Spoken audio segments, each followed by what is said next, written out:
দর্শক, গুরুত্বপূর্ণ একটি খবর। শেখ হাসিনার বিরুদ্ধে ইন্টারপোলের রেড নোটিশ জারি।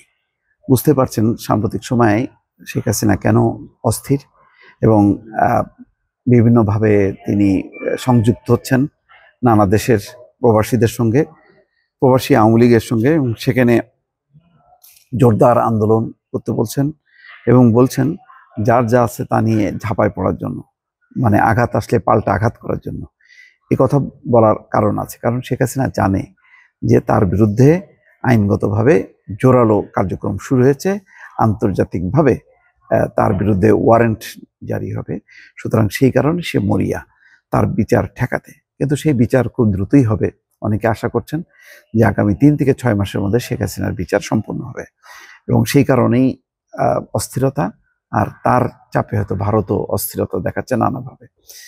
সাবেক প্রধানমন্ত্রী এবং আওয়ামী লীগ সভাপতি শেখ হাসিনার বিরুদ্ধে রেড নোটিশ জারি করেছে ইন্টারপোল। রোববার আন্তর্জাতিক অপরাধ ট্রাইব্যুনালের চিফ প্রসিকিউটর মোহাম্মদ তাজুল ইসলাম বিষয়টি নিশ্চিত করেছেন। তিনি জানান, রেড নোটিশ জারির মাধ্যমে হাসিনা সহ পলাতক আসামিদের ফেরত আনতে চায় সরকার।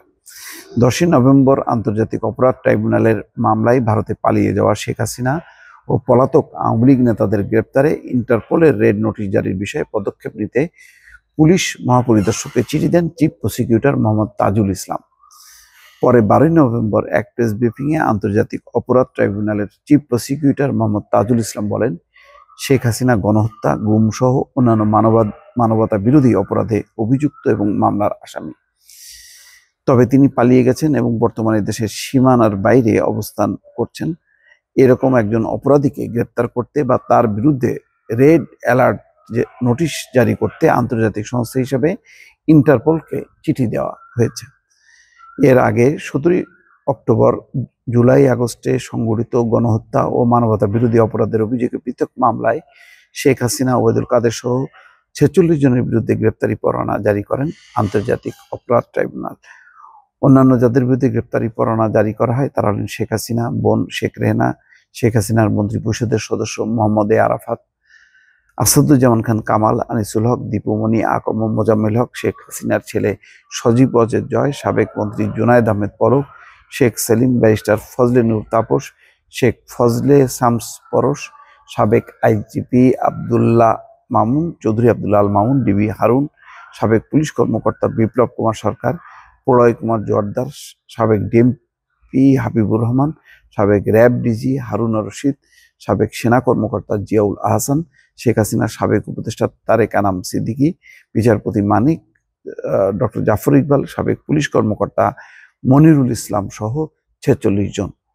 আন্তর্জাতিক অপরাধ ট্রাইব্যুনালের চেয়ারম্যান বিচারপতি মোহাম্মদ গোলাম মুর্তজা মজুমদারের নেতৃত্বে 3 বিচারপতির বেঞ্চ এই আদেশ দেন।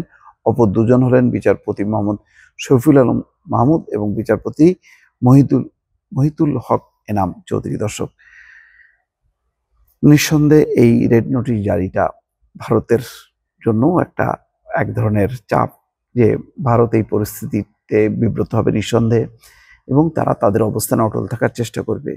তারা বলবে যে তারা এই নোটিশ মানে না, কিন্তু ভারতের সাথে যে অপরাধী প্রত্যার্পণ চুক্তি আছে, সেই চুক্তির আওতায় কিন্তু ভারত বাংলাদেশ থেকে তাদের অনেক অপরাধীকে নিয়েছে, আবার বাংলাদেশও নিয়েছে অতীতে। সুতরাং এখন এই বিষয়টি, যেই শেখ হাসিনা চুক্তি স্বাক্ষর করেছে ভারতের সঙ্গে, এখন সেই চুক্তির কিন্তু গেড়াকলে পড়ল।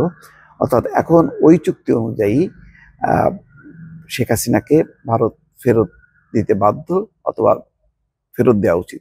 তবে চুক্তির কয়েকটি ক্লজ এমনভাবে সাজানো হয়েছে যেখানে ভারত ইচ্ছা করলে দিতে পারে, আবার নাও দিতে পারে। তারা যদি মনে করে যে যেই বন্দীকে তারা বা অপরাধীকে তারা ফেরত দেবে, তার জীবন নাশের শঙ্কা আছে বা অন্য কোনো রাজনৈতিক ইস্যু আছে, তখন কিন্তু তারা এই ক্লজটা মানতে নাও পারে।